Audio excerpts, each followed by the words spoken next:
ধর্ম অবমাননার অভিযোগে সাইবার সুরক্ষা আইনে করা মামলায় বিজেপি নেতা ও মন্ত্রী দিলীপ ঘোষকে কারাগারে পাঠিয়েছেন আদালত। চিফ মেট্রোপলিটন ম্যাজিস্ট্রেট আদালতের ম্যাজিস্ট্রেট আদালত এ আদেশ দেন। তবে কি এবার মুসলমানদের ধর্মীয় বিশ্বাসে আঘাত ও সংবিধান লঙ্ঘনের দায়ে গ্রেফতার হতে চলেছেন মন্ত্রী দিলীপ ঘোষ?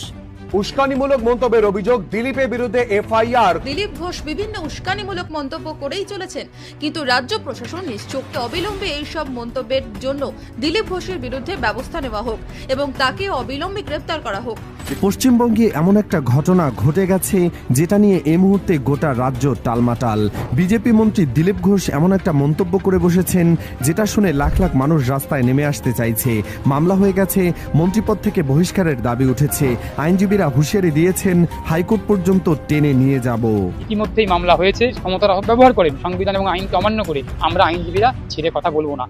পশ্চিমবঙ্গে বিজেপি ক্ষমতায় আসার পর থেকে একের পর এক হুমকিতে পড়ছে মুসলিমরা। কখনো সইতে হচ্ছে ঈদের দিনে পূজা, আবার কখনো সইতে হচ্ছে কুরবানিতে নিষেধাজ্ঞা, এবার নামাজে আঘাত। বিজেপি নেতা সরাসরি হুঁশিয়ারি দিয়ে বলেছেন, নামাজ পড়তে হলে বাংলাদেশে না হয় পাকিস্তানে চলে যান, ভারতে এসব চলবে না। দিলীপ ঘোষের একটা বক্তব্য অত্যন্ত দায়িত্ব জ্ঞানহীন বক্তব্য। সেই সংবিধানের শপথ নিয়ে সংবিধানকে লঙ্ঘন করা এবং সংবিধান বিরোধী কথাবার্তা বলা এটা ঠিক নয়।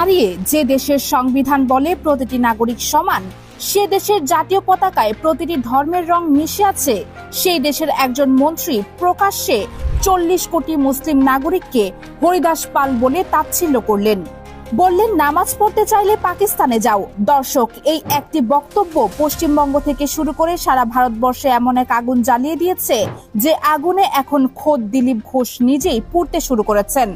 আজকের এই বিশেষ পর্বে আমরা এমন একটি ঘটনা নিয়ে কথা বলতে যাচ্ছি যা শুধু রাজনৈতিক বিতর্ক নয়, এটি একটি দেশের সাংবিধানিক মূল্যবোধ, ধর্মীয় সহাবস্থান এবং কোটি কোটি মানুষের আত্মসম্মানের প্রশ্ন। বিজেপি নেতা ও কেন্দ্রীয় মন্ত্রী দিলীপ ঘোষের সাম্প্রতিক বিষ বাষ্প কিভাবে পুরো পশ্চিমবঙ্গে এক অভূতপূর্ব জনরোষের সুনামি তৈরি করেছে, আজ সেই গভীর বিশ্লেষণ উপস্থাপন করব আপনাদের সামনে। দর্শক, শেষ পর্যন্ত সাথে থাকুন, কারণ আজকের এই আলোচনায় এমন কিছু তথ্য এবং প্রতিক্রিয়া উঠে আসবে যা আপনার ভাবনার জগৎকে নাড়িয়ে দেবে। দর্শক, ঘটনার শুরুটা বুঝতে হলে আমাদের জানতে হবে আসলে দিলীপ ঘোষ ঠিক কি বলেছিলেন এবং কোন প্রেক্ষাপটে বলেছিলেন। পশ্চিমবঙ্গের রাজনৈতিক মঞ্চে দাঁড়িয়ে বিজেপির এই হেভিওয়েট নেতা এবং কেন্দ্রীয় মন্ত্রী এমন কিছু কথা উচ্চারণ করলেন যা শুনে যে কোনো সুস্থ বিবেক সম্পন্ন মানুষের রক্ত হিমাঙ্কে নেমে যাবে। তিনি প্রকাশ্য জনসভায় ভারতবর্ষের সমস্ত মুসলিম নাগরিককে হরিদাস পাল বলে সম্বোধন করলেন। এই শব্দটির তাৎপর্য বুঝতে হলে জানতে হবে বাংলা ভাষায় হরিদাস পাল বলতে এমন কাউকে বোঝায় যার কোনো অস্তিত্ব নেই, যে তুচ্ছ, যে নগণ্য, যাকে গণনার মধ্যেই ধরা হয় না। অর্থাৎ একজন কেন্দ্রীয় মন্ত্রী প্রকাশ্যে ঘোষণা করলেন ভারতবর্ষের 40 কোটি মুসলিম নাগরিক তুচ্ছ, তারা অস্তিত্বহীন, তারা গণনার যোগ্যই নয়। কিন্তু দর্শক, থামেননি এখানেই, তিনি আরো এক ধাপ এগিয়ে গিয়ে বললেন, মুসলমানরা যদি নামাজ আদায় করতে চায় তাহলে পাকিস্তানে গিয়ে করুক, বাংলাদেশে গিয়ে করুক, কলকাতার রেড রোডে 7 দিন নামাজ পড়তে দেওয়া হবে না। দর্শক, একটু ভেবে দেখুন, একটি গণতান্ত্রিক দেশের সাংবিধানিক দায়িত্বে থাকা একজন মন্ত্রী সেই দেশের নাগরিকদের বলছেন, তোমাদের ধর্মীয় অধিকার চর্চা করতে হলে অন্য দেশে চলে যাও। এটা কি শুধু একটি রাজনৈতিক বক্তব্য, নাকি এটি সরাসরি সংবিধান লঙ্ঘন, নাকি এটি একটি সম্প্রদায়ের বিরুদ্ধে ঘৃণা ছড়ানোর পরিকল্পিত ষড়যন্ত্র? দর্শক, দিলীপ ঘোষ হয়তো ভেবেছিলেন এই বক্তব্যে শুধু মুসলিম সম্প্রদায় ক্ষুব্ধ হবে এবং হিন্দু সমাজ নীরবে সমর্থন দেবে, কিন্তু তিনি যা কল্পনাও করেননি সেটাই ঘটল। সাধারণ মানুষ রাস্তায় নেমে এসেছেন, সোশ্যাল মিডিয়ায় ঝড় উঠেছে, প্রতিবাদী কণ্ঠস্বরগুলো একের পর এক প্রশ্ন তুলছে, এই লোক কোন অধিকারে 40 কোটি নাগরিককে তুচ্ছ তাচ্ছিল্য করার সাহস পায়? কে তাকে এই ক্ষমতা দিয়েছে?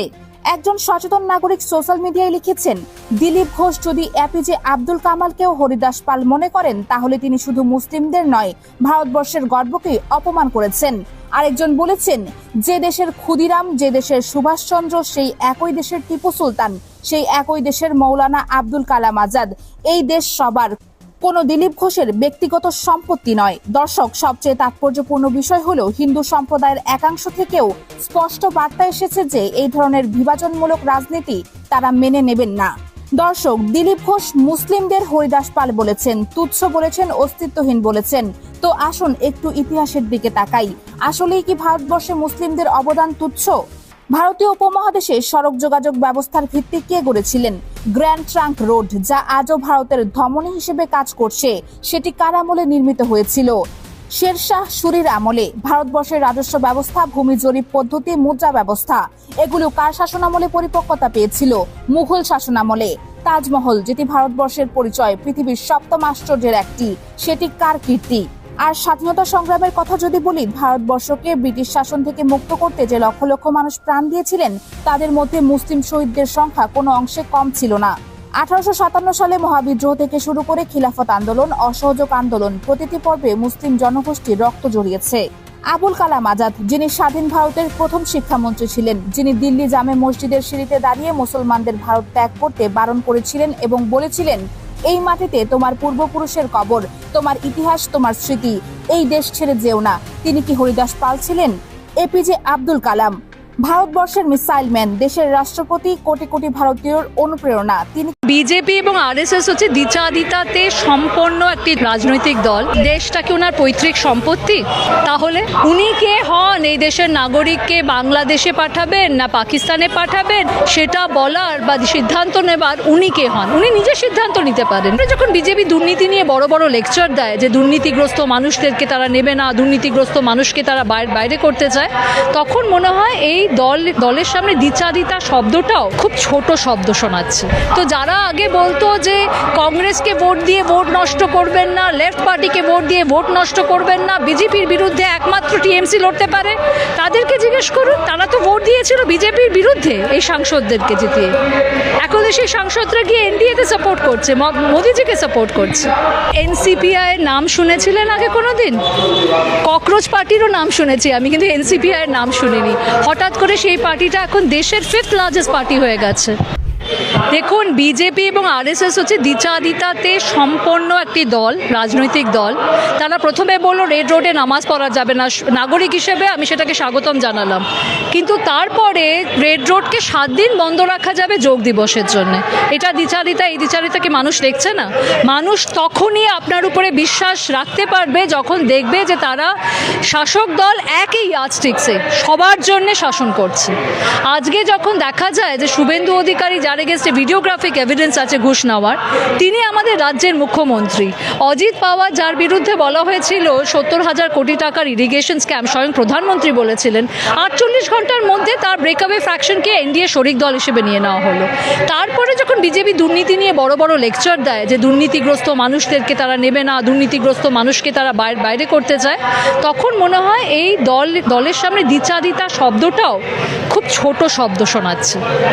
জায়গায় দাঁড়িয়ে দিলীপ ঘোষ তিনি মন্তব্য করেছেন, যদি কারো নামাজ পড়তে ইচ্ছা হয় বাংলাদেশ পাকিস্তানে গিয়ে পড়ুক, তারা কোনো হরিদাস পাল নয়। দেশটা কি ওনার পৈতৃক সম্পত্তি?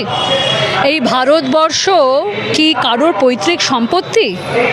তাহলে উনি কে হন এই দেশের নাগরিককে বাংলাদেশে পাঠাবেন না পাকিস্তানে পাঠাবেন না উনি নিজে নেপালে যাবেন সেটা বলার বা সিদ্ধান্ত নেবার উনি কে হন? উনি নিজে সিদ্ধান্ত নিতে পারেন, নিজের পরিবারের সিদ্ধান্ত নিতে পারেন, কিন্তু সাধারণ মানুষ কোথায় থাকবে যারা বৈধ নাগরিক এই দেশের?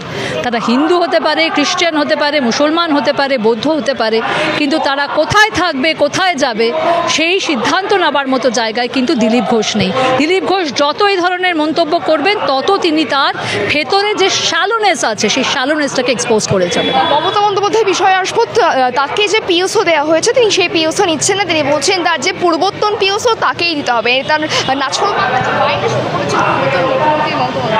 দেখুন, ওনার এত বছরের যারা পিএসও থেকেছে, যার সাথে ওনার একটা কমফোর্টেবল ইকুয়েশন আছে, হঠাৎ করে কি এমন রিসোর্সের শর্টেজ হলো যে তাদেরকে সরিয়ে নিতে হলো? নাম্বার 1।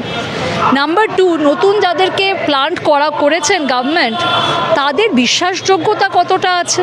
তাদের সাথে উনি তো 3 বারের মুখ্যমন্ত্রী। আমরা ওনার রাজনৈতিকভাবে ওনার বিরোধিতা করেছি এবং করে যাচ্ছি, কিন্তু ওনার পার্সোনাল সিকিউরিটিটা দেখাও তো শাসক দলের কর্তব্যের মধ্যে এবং আমাদের গভর্নমেন্টের দায়িত্বর মধ্যে পড়ে।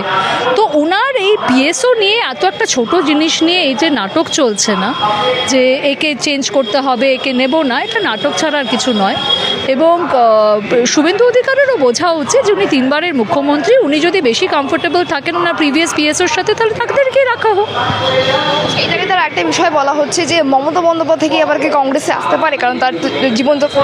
আমাদের এআইসিসির in charge of communication Jayram Rameshji, আমাদের মিডিয়া ডিপার্টমেন্টের যিনি আলটিমেট জাসে, তিনি পরিষ্কার জানিয়ে দিয়েছেন যে আমরা বিভিন্ন বিষয়ে আমাদের মধ্যে আলোচনা হয়েছে, সোনিয়া গান্ধীজি এবং মমতা ব্যানার্জির মধ্যে হয়েছে, অভিষেক ব্যানার্জি এবং রাহুল গান্ধীজির মধ্যে হয়েছে, কিন্তু তাতে এই ধরনের কোনো মার্জার নিয়ে কোনো আলোচনা হয়নি। আমরা ইন্ডিয়া অ্যালায়েন্সে আগেও ছিলাম, ইন্ডিয়া অ্যালায়েন্সের শরিক দল, ইন্ডিয়া অ্যালায়েন্সকে